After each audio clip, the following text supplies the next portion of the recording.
کاشانۂ بصیرت ایک ایسا یوٹیوب چینل جس پر ہر قسم کی دینی کتب بالخصوص محروم بصارت افراد کے لیے آڈیو اور ویڈیو فارمیٹ میں دستیاب ہیں اور بالعموم تمام مسلمان برادران و خواہران کے لیے دستیاب ہیں۔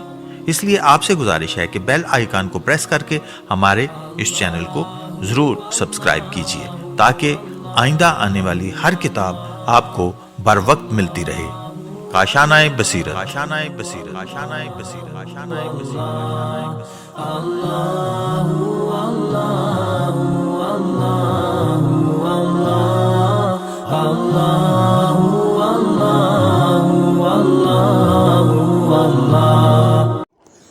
اعوذ باللہ من الشیطان الرجیم، بسم اللہ الرحمن الرحیم۔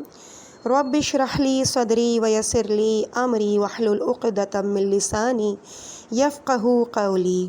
اللہم صلی علی محمد وآل محمد وعجل فرجہم۔ کاشانۂ بصیرت کے انتہائی محترم اور معزز سامعین، السلام علیکم ورحمۃ اللہ وبرکاتہ۔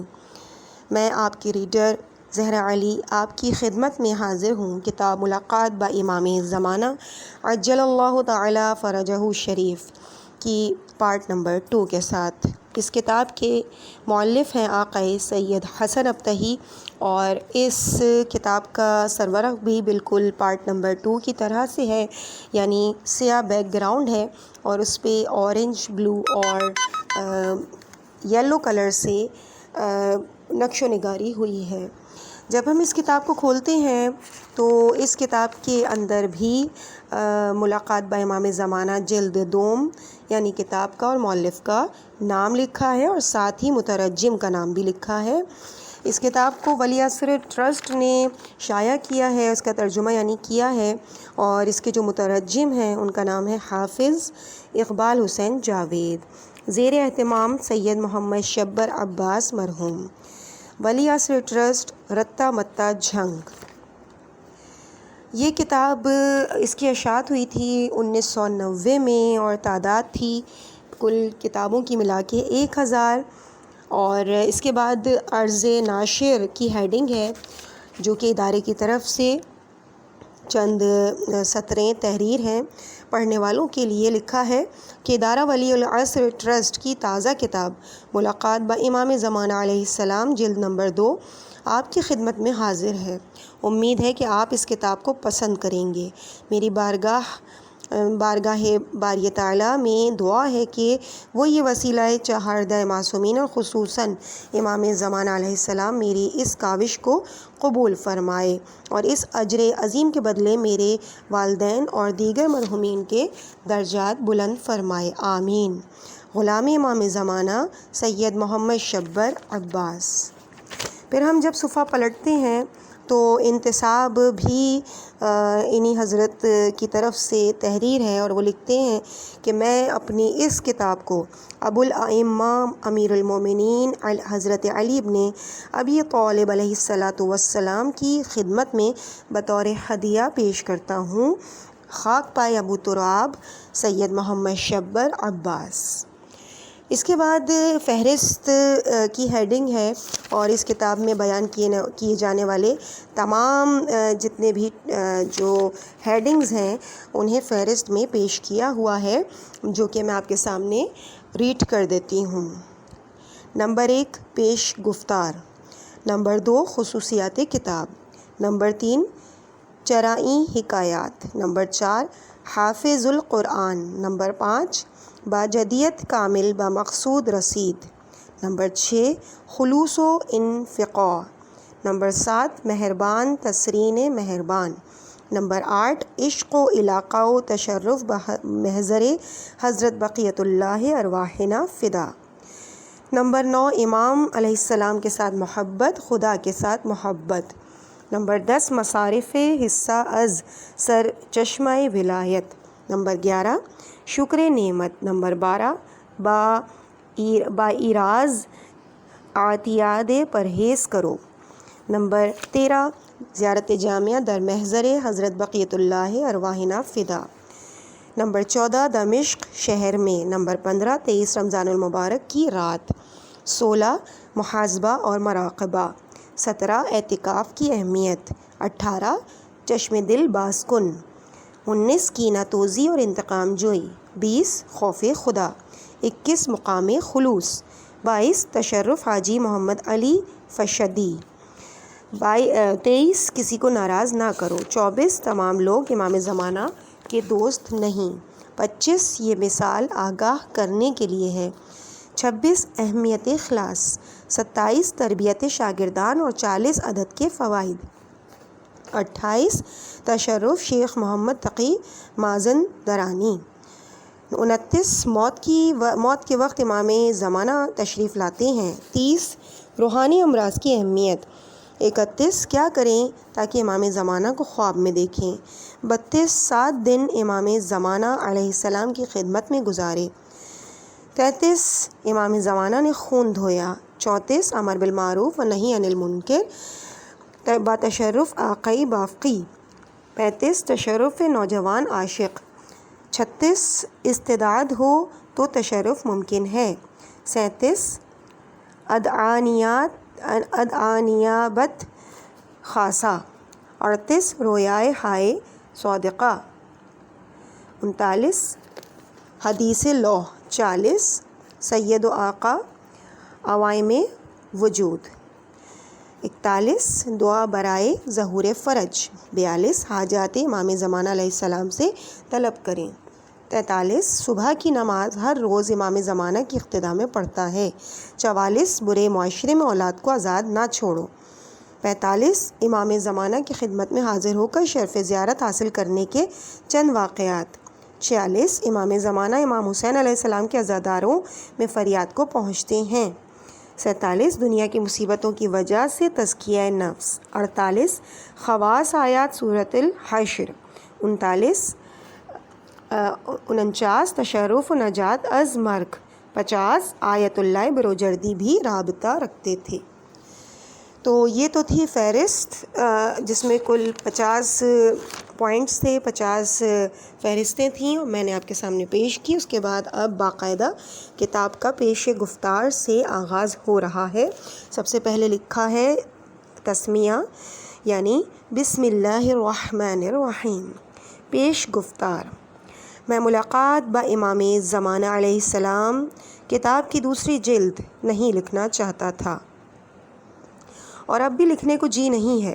نہ لکھنے کا سبب یہ ہے کہ میں چاہتا تھا کہ دوسری جلد بنام کمالات روحی لکھنے سے قبل ہی وجود مقدس حضرت بقیت اللہ روحی الفداء العالمین کا ظہور ہو جاتا اور تمام لوگ امام زمانہ عجل اللہ تعالی فرجہ شریف کی ملاقات کا شرف حاصل کرتے۔ اس بنا پر واقعات اور حکایات درج کرنے کی ضرورت ہی باقی نہ رہتی کہ فلاں شخص فلاں جگہ پر آن حضرت کی خدمت میں حاضر ہوا۔ نیز جو آن حضرت سے میں عشق و محبت رکھتا ہوں اور ان کے فراق میں زار و زار گریہ کرتا ہوں، ان کی جدائی میں جلتا ہوں، اس قسم کی سختیوں اور آن حضرت کی خدمت میں حاضر ہو کر ملاقات کا شرف حاصل کرنے والوں کے مقالات کے لیے بنا رہوں، یہ لازم نہ تھا۔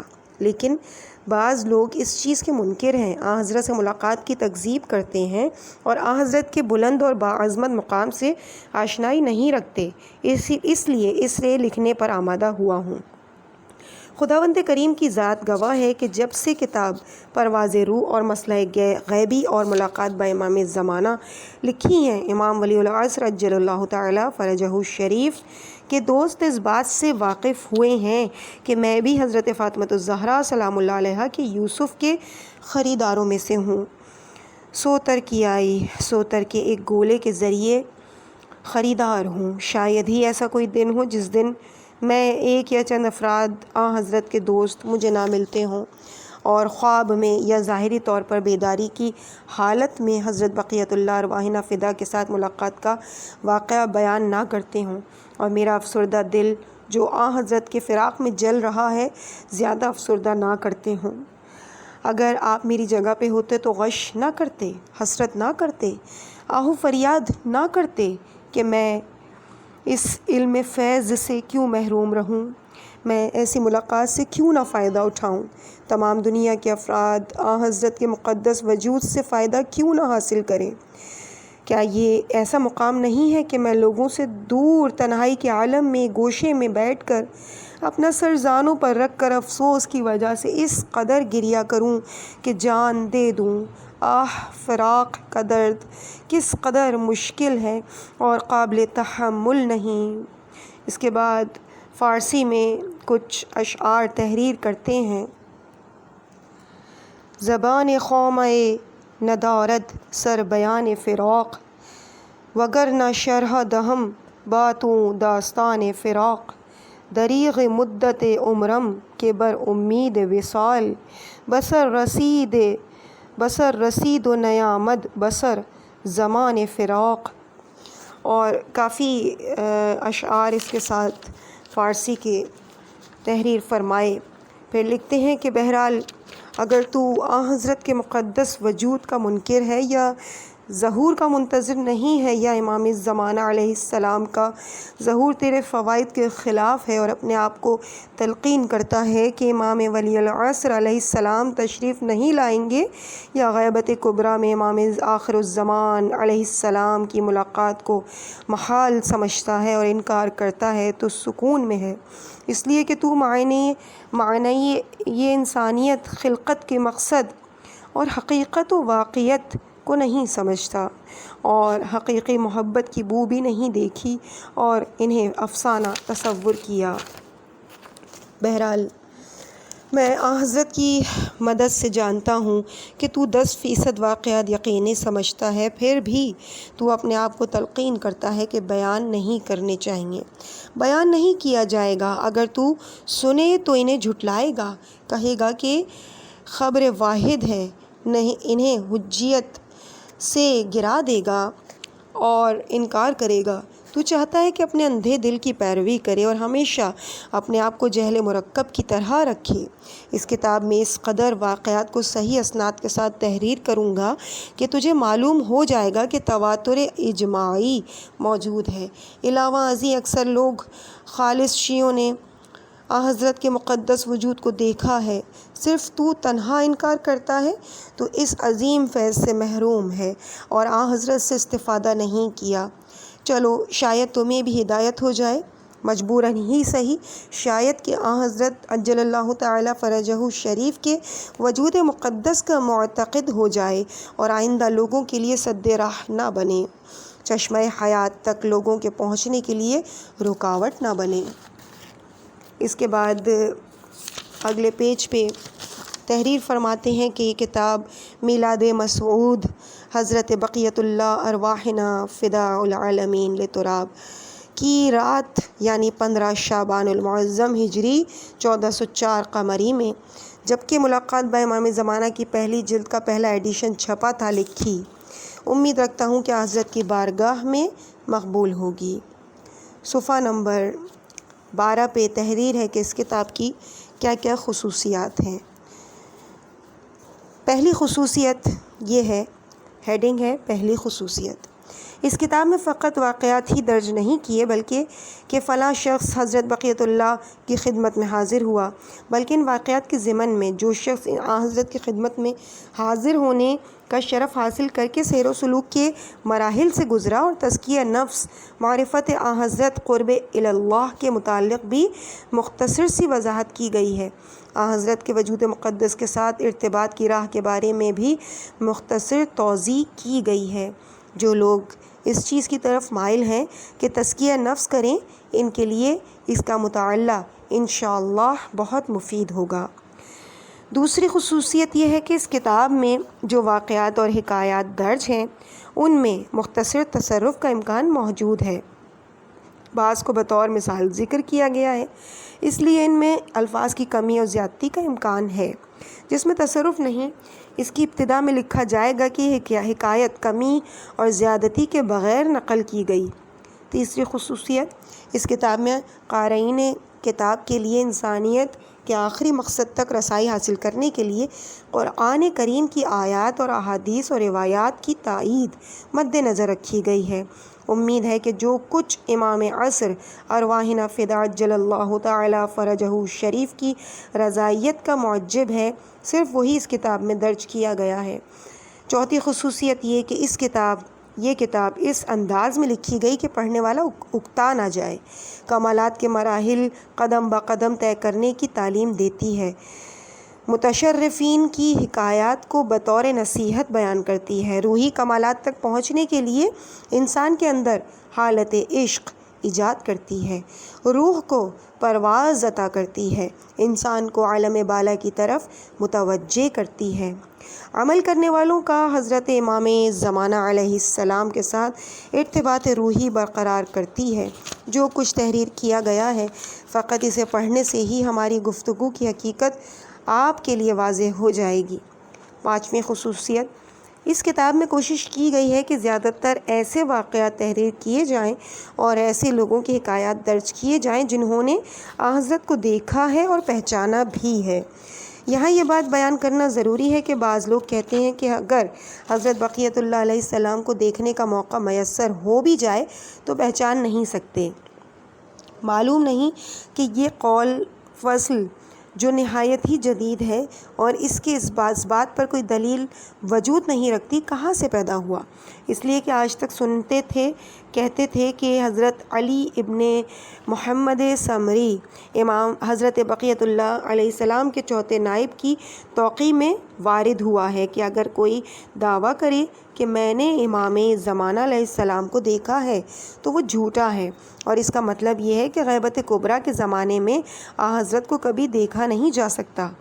ہم نے کتاب مسئلہ غیبی اور کتاب ملاقات با امام زمانہ کی جلد نمبر 1 میں اس کی وضاحت لکھی ہے اور بیان کیا ہے کہ جو مطلب اس توقیع سے اخذ کیا گیا ہے وہ بالکل غلط اور اشتباہ ہے، لیکن یہ آج تک نہیں سنا تھا کہ کوئی یہ کہے کہ غیبت کبریٰ کے زمانے میں حضرت کو دیکھا جا سکتا ہے مگر حضرت کو پہچان نہیں سکتے۔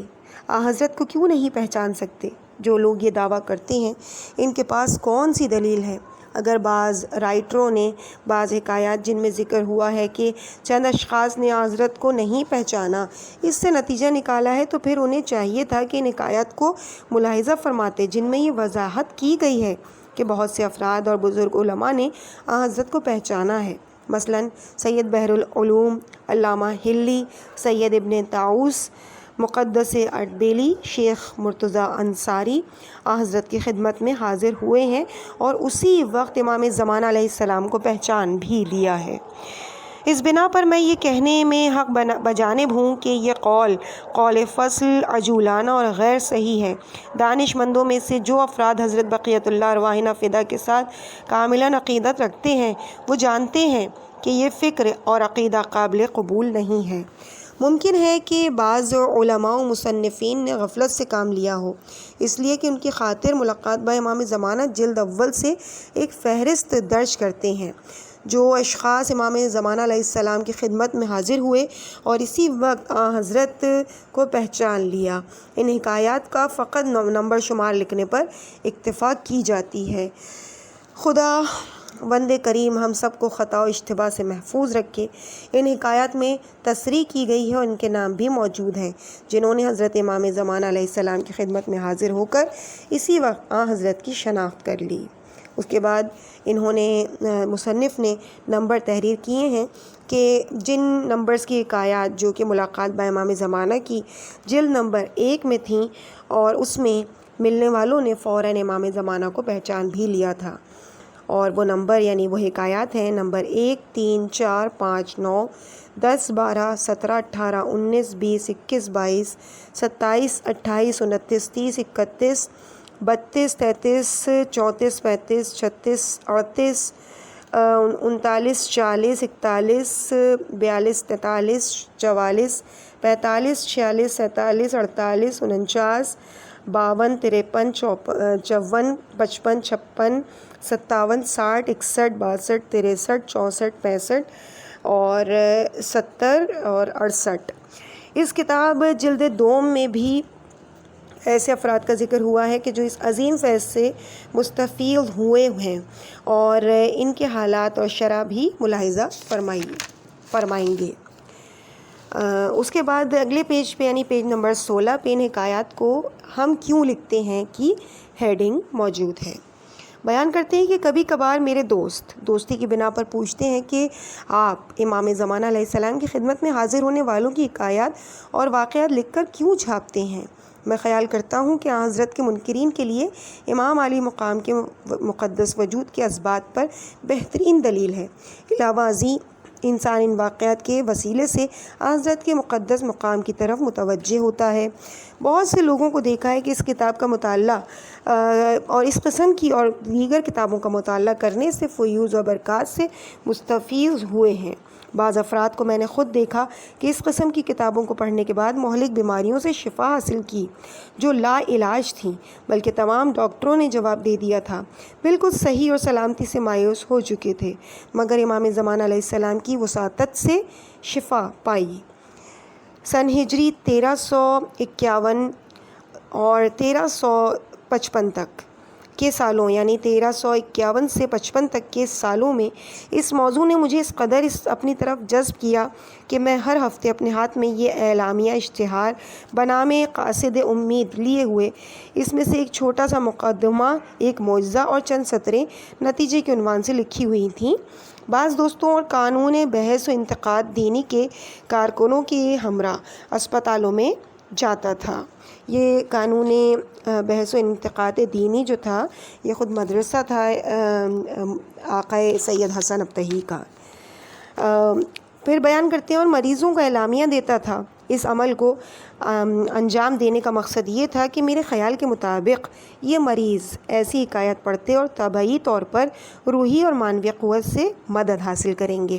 اگر مصلحت اس میں ہے کہ ٹھیک اور تندرست ہو جائیں تو بہت جلدی صحت یاب ہوں گے، اور اگر مصلحت اس میں ہے کہ فوت ہو جائیں تو بھی اہل بیت عصمت و طہارت علیہم السلام کے ساتھ محکم اعتقاد پیدا ہوگا، یقین محکم کے ساتھ دنیا سے جائے گا، اور ہر دو صورت میں مجھے اور میرے دوستوں کے لیے وافر مقدار میں اجر و ثواب ہوگا۔ اس لیے کئی سال ترتیب کے ساتھ اشتہار بنام قاصد امید لکھتا رہتا تھا اور اسپتالوں میں تقسیم کرتا رہتا تھا۔ کچھ مدت کے بعد میں نے اپنی آنکھوں سے دیکھا کہ سینکڑوں کی تعداد میں مریضوں نے جو مختلف قسم کی بیماریوں میں مبتلا تھے ان اشتہارات کو پڑھا اور اس کو پڑھ کر شفا پا چکے تھے، اور میرے پاس آ کر بتاتے تھے کہ ان کے قول کے مطابق وہ کہتے تھے کہ ہماری شفا نہ دوائی، نہ ڈاکٹر، نہ اسپتال کی مرہون منت ہے، بلکہ جو اشتہار آپ نے ہمیں دیا تھا اس کی مرہون منت ہے۔ ایک دن میں مسلولین کے اسپتال میں ایک نوجوان کی عیادت کے لیے گیا۔ اس کی طبیعت بہت خراب تھی۔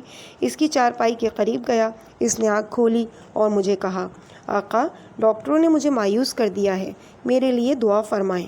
ڈاکٹر کہتے ہیں کہ تو آخر عمر تک اسی مرض میں رہے گا۔ میں نے اسے کہا کہ جو کچھ ڈاکٹر کہتے ہیں وہ طبعی اور علمی اعتبار سے کہتے ہیں، لیکن میں تیرے لیے ایک امید کا پیغام لایا ہوں۔ اس کے بعد تجھے مایوس نہیں ہونا چاہیے۔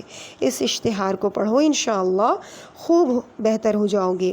چند ماہ کے بعد ایک دن میں نے اس جوان کو مشہد مقدس کی ایک سڑک پر صحیح و سالم دیکھا۔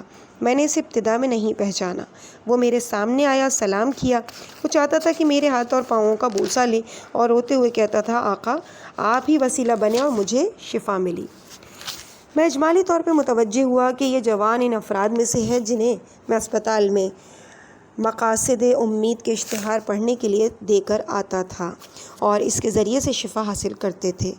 میں نے کہا، بھائی جان، کیا ممکن ہے کہ آپ بیان فرمائیں؟ میں نے آپ کو کہاں دیکھا؟ اس نے کہا، مسلولین کے اسپتال میں۔ جس دن آپ نے فرمایا تھا کہ مایوس نہ ہو، میں تمہارے لیے پیغام امید لے کر آیا ہوں، تو فوراً مجھے وہ منظر یاد آ گیا، اس لیے کہ وہ نوجوان اس دن بہت ہی پریشان تھا اور اس حالت میں چند دن تک وہ منظر فراموش میں نہیں کر سکا تھا۔ بہرحال میں نے کہا، اگر ممکن ہے تو آپ شفا حاصل کرنے کا پورا واقعہ بیان فرمائیں۔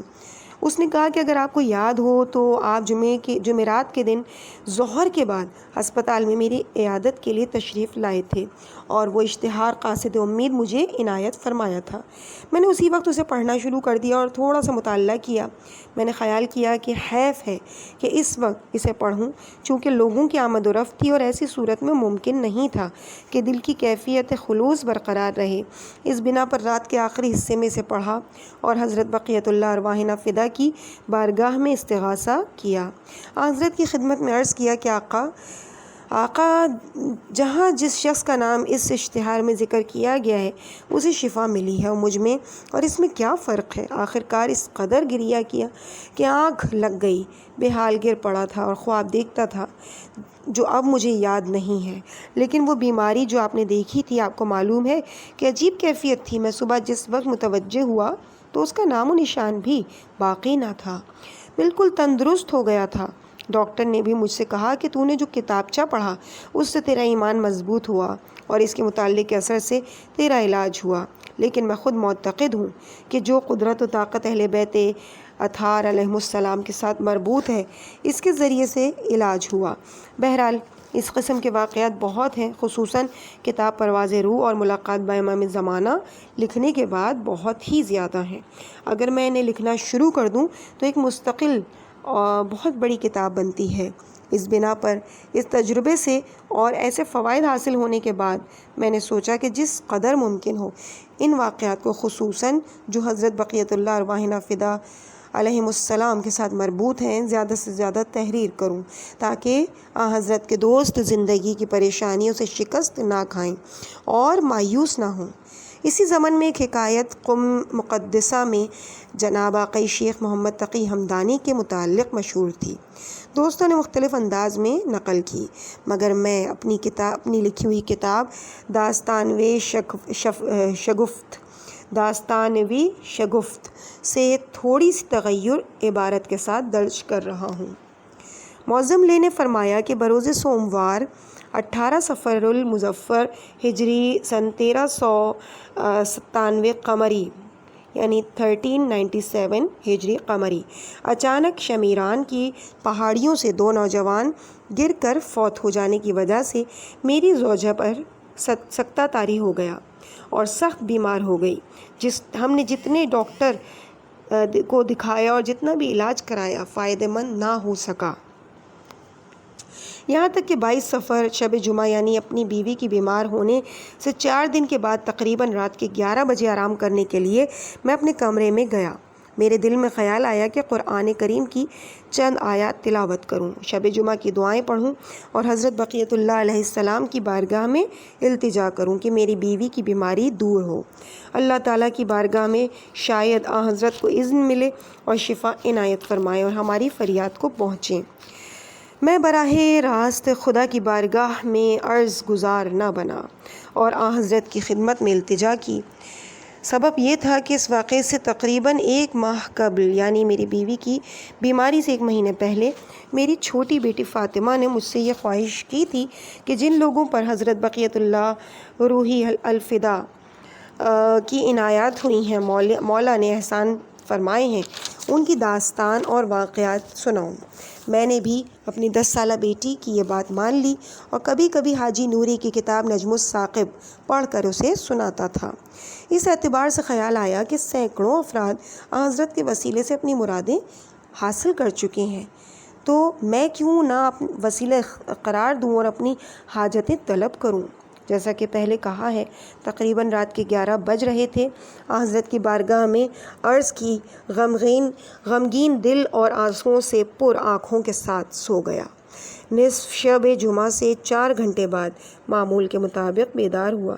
اچانک متوجہ ہوا کہ نیچے والے کمرے میں جہاں مریضہ آرام کر رہی تھیں آہستہ آہستہ آواز آ رہی تھی اور وہ آواز آہستہ آہستہ بلند ہوتی جا رہی تھی۔ میں نیچے اترا، میں نے دیکھا کہ میری بڑی بیٹی جو عام طور پر اس وقت سوئی ہوئی ہوتی ہے جاگ رہی ہے، خوشی کی وجہ سے پسینے میں ڈوبی ہوئی ہے۔ جس وقت مجھے دیکھا اس نے کہا، اے آقا، آپ کو خوشخبری سناؤں کہ میری والدہ محترمہ کو شفا مل گئی۔ میں نے پوچھا کس نے دی شفا؟ اس نے کہا چند منٹ پہلے میری والدہ معظمہ نے بلند آواز سے جلدی اور اضطراب کی حالت میں مجھے آواز دی اور ہم 3 آدمی والدہ کے کمرے میں گئے۔ انہوں نے ہمیں بیدار کیا اور وہ فرماتی تھیں اٹھو آقا جان کو ملو، اٹھو آقا جان کے پیچھے جاؤ، اٹھو آقا جان کی قدم بوسی کرو۔ چونکہ آپ دیکھ رہے ہیں کہ ہمارے بیدار ہونے تک آقا جان چلے گئے اور خود والدہ معظمہ جو کہ 4 دن سے حرکت کرنے کی قدرت و طاقت نہیں رکھتی تھیں، اٹھتی ہیں اور آقا جان کے پیچھے صحن میں دروازے تک جاتی ہیں۔ میں جو ان کی نگہبانی پر مامور تھی، والدہ کی آواز پر بیدار ہوئی۔ میں بھی والدہ کے پیچھے چلی۔ جب میں پیچھے سے پہنچی تو ماں اور میں نے بھی تعجب کیا کہ وہ کیسے دروازے تک دوڑ کر آئیں۔ اس موقع پر ماں نے مجھ سے پوچھا کیا میں جاگتی ہوں یا سوئی ہوئی ہوں؟ میں نے پوچھا مادر جان جس نے آپ کو شفا دی وہ آقا کہاں تھے؟ آپ فرماتی تھیں کہ آقا جان کی دست بوسی کرو، بس ہم نے انہیں کیوں نہیں دیکھا؟ میری والدہ نے کہا جیسے کہ میں سوئی ہوئی تھی اور حرکت کرنے کی طاقت نہ تھی۔ آقا بزرگوار اہل علم کے لباس میں تشریف لائے، نہ زیادہ ضعیف تھے اور نہ ہی جوان، میرے سرہانے آ کے کھڑے ہو گئے اور فرمایا اٹھو، اللہ تعالیٰ نے تو ہمیں شفا دی ہے۔ میں نے عرض کی میں اٹھنے کی طاقت نہیں رکھتی۔ پھر ذرا سخت لہجے میں فرمایا تجھے شفا مل گئی ہے، اٹھو۔ میں آقا بزرگوار کی ہیبت کی وجہ سے اٹھ کھڑی ہوئی اور وہ بزرگوار یقیناً حضرت صاحب الزمان عجل اللہ تعالی فرجہ شریف تھے۔ حضرت نے فرمایا اب اور دوا نہ کھاؤ اور گریہ نہ کرو۔ جب چاہتے تھے کہ کمرے سے باہر جائیں، میں نے آپ کو بیدار کیا کہ انہیں روکیں، لیکن تم نے دیر سے حرکت کی۔ میں خود اپنی جگہ سے اٹھی اور دروازے تک صحن میں گئی۔ عجیب یہ بات تھی کہ وہ مریض جو حرکت کرنے کی طاقت نہ رکھتا تھا صحیح و سالم چلنے لگا۔ وہ مریض جس کے سکتے کی وجہ سے دائیں آنکھ خراب ہو گئی تھی فوراً درست ہو گئی۔ وہ مریض جس نے 4 دن تک غذا کی طرف بالکل توجہ بھی نہیں کی تھی، اس وقت کہا کہ میں بھوکی ہوں، میرے لیے کھانا لاؤ۔ وہ مریض جو رنگ و روپ نہیں رکھتی تھی، اسی وقت رنگ و روپ اپنی جگہ پر لوٹ آیا۔ ہر وقت گریہ کرتی رہتی، مگر حضرت کی فرمان کہ گریہ نہ کرو کے مطابق اسی وقت غم و اندو اور گریہ بالکل جاتا رہا، یہاں تک کہ یہ مریضہ 5 سال سے ایک مرض یعنی روماتیسم میں مبتلا تھیں اور ڈاکٹرز ان کا علاج کرنے سے قاصر تھے۔ حضرت بقیت اللہ علیہ السلام کے لطف و کرم سے اس مرض سے بھی شفا مل گئی۔ ان مریضہ کا جو ڈاکٹر علاج کر رہے تھے، جب انہیں حقیقت حال سے آگاہی ہوئی تو کہا کہ جو سکتے کی مرض میں نے دیکھا تھا وہ ڈاکٹری قواعد کے اعتبار سے قابل علاج نہیں تھا۔ ان مریضہ کو قدرتی طور پر ہی شفا ملی ہے۔ ہم نے ان عظیم نعمت کے بدلے شکرانے کے طور پر ایام فاطمیہ میں مجلس عزا منعقد کی۔ ایام فاطمیہ سے مراد حضرت فاطمۃ الزہرا سلام اللہ علیہا کی وفات کے دن ہیں۔ والحمد للہ رب العالمین وصلی اللہ علی محمد وآلہ المعصومین۔ حجت الاسلام حجت ابن الحسن عسکری صلوات اللہ علیہ۔ آپ نے ملاحظہ فرمایا کہ ایک عالم جلیل کتاب نجم الثاقب کے پڑھنے سے، اور وہ بھی ایک 10 سالہ بچی کے لیے کہ خود قطعاً کاملاً ان حکایات کی طرف توجہ نہیں کی تھی، کیسے اس فکر میں پڑ گئے کہ سینکڑوں افراد نے حضرت سے ملاقات کی اور اپنی مرادیں پائیں۔ میں بھی انہیں وسیلہ قرار دے کر اپنی حاجات طلب کروں۔ اس اعتبار سے حضرت ولی العصر علیہ السلام کو وسیلہ قرار دیتے ہیں اور حضرت ان کے گھر جاتے ہیں، ان کی حاجات پوری کرتے ہیں۔ اسی بنا پر اور میرا عقیدہ مطابق اس قسم کے کتابیں لکھنے کا کم از کم فائدہ یہ ہے کہ انسان اس فکر میں پڑتا ہے کہ حضرت کے ساتھ محکم فنوصل ہو اور توسل کرے اور راسخ الایمان کے ساتھ حضرت ولی العصر علیہ السلام کو حاضر و ناظر سمجھے۔ عزیز سامعین، اس مقام پہ ہم کتاب ملاقات با امام زمانہ کی جلد نمبر 2 کے اس ریڈنگ کے پہلے حصے کو یہیں مکمل کرتے ہیں۔ انشاءاللہ اس سے آگے کی ریڈنگ کو اگلے حصے میں آپ کے سامنے پیش کیا جائے گا۔ ہیڈنگ ہوگی حافظ القرآن اور پیج نمبر ہوگا 23۔ مجھے اپنی دعاؤں میں یاد رکھیے گا۔ والسلام علیکم ورحمۃ اللہ وبرکاتہ۔